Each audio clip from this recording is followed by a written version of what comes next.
Hey guys, Miles here, and today I'm going to be talking about the art request that almost broke me. Now, as an artist, I have drawn a lot of things over the years. Animals, humans, and everything in between. But recently, I was given a challenge that I almost didn't think I'd be able to complete. Now you might be asking, Miles, what in the heck did you have to draw that made you almost quit the project? Well, that's a good question. And I'll tell you right now, it may not be what you would think. The challenge that almost broke me as an artist was this: draw something simple.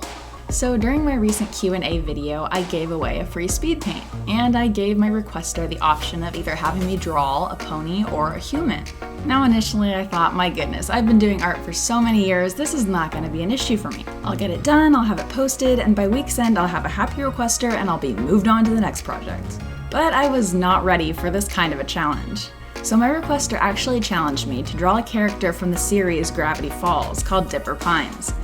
And originally I thought, oh yeah, of course, I know exactly who that is, or at least I'm pretty sure I know who that is, and I've seen them before. I can definitely make this happen.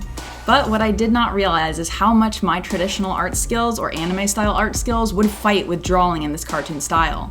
When I sat down and completed my preliminary sketch, I didn't really feel all that bad about what I was doing, and I thought, okay, well this is not perfect, but it'll work. I'll go ahead and drop it into my art program and start fleshing out line art. But that is where problems immediately began to crop up. Even so, I completed my line art and even threw some colors in there just to see if it was gonna work. And what I ended up with was definitely not something that I was happy with.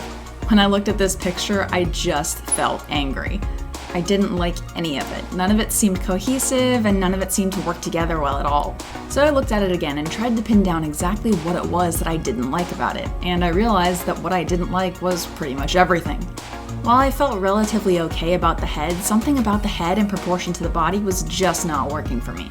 And I realized that as a traditional artist, I was doing things that I wasn't supposed to do to a cartoon character, which was make them realistic. I had fleshed in semi-realistic hands, I had drawn some arms that were proportionate, legs that were more proportionate, and a body that kind of made up for the overly large head.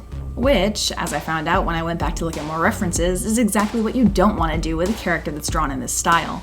I was fighting against the art style and trying way too hard to inject realism into a character that wasn't meant to look real. So after a lot of agonizing and a few moments where I sat alone and stared at the wall wondering what am I doing with my life, I decided to go back to the drawing board with nothing but the head for guidance. I realized when I decapitated this poor child that I did like the way that the head looked. Once it was removed from the overly proportionate body, it didn't look that bad.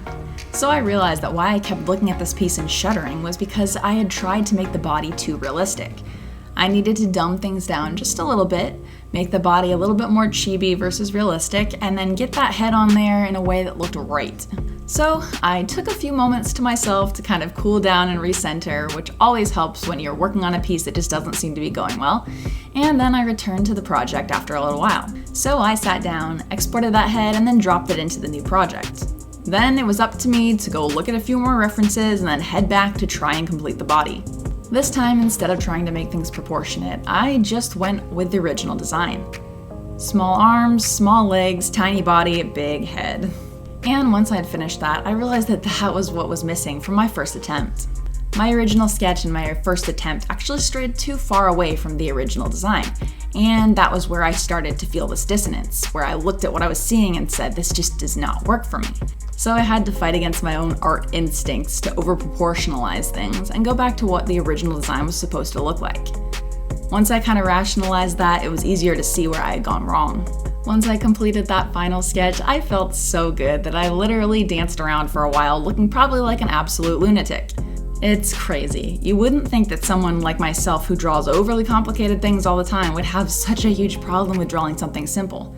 But it's just that. Any change in art style, even if it's a small change, can throw an artist off. And I fought myself every step of the way until probably the last hour.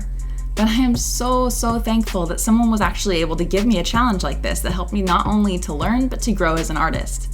I hope the next time I'm tasked with drawing something simple, perhaps it'll be a little less challenging. Maybe. As artists, we all have to go through our own learning process. You're never gonna just sit down and draw something out of the blue and be like, oh yes, this is absolutely perfect. I mean, maybe some artists can, but most that I've ever known in my lifetime definitely can't. Now, there are times when you sit down and you draw something that you do genuinely like, and then sometimes you get up and come back to the project and realize, oh my word, look at this, I don't like it, look at that, that's disproportionate, look at this, it's not done well, and you make changes. But again, that's all part of the art process. Don't ever be tempted to discount the steps that lead to greatness. Remember, challenges are your friends. They help you to learn, grow, and create better art in the end. I am so glad that I was able to take on this request, and hopefully the final product is something that not only I can smile about, but my requester as well. Guys, I hope you enjoyed this video. It was kind of just a random thing that came up in my mind when I realized that this might be something interesting to share. Let you know that I am absolutely not perfect, and yes, every once in a while, certain projects like this take me way longer than others. But my best advice to any artist would be do not give up. If you've drawn something and you look at it and you don't like it, make changes until you do. That's the only way that you're gonna grow. And abandoning a piece of art, while it may feel good in the moment, doesn't really teach you very much. It's okay to go back to the drawing board and go, okay, this is what I do like and this is what I don't like. And often enough, once you do that, the revision process actually leads to something amazing. Alright guys, thank you so much for watching this video. As always, I love you all, stay awesome, and I'll see you in the next video.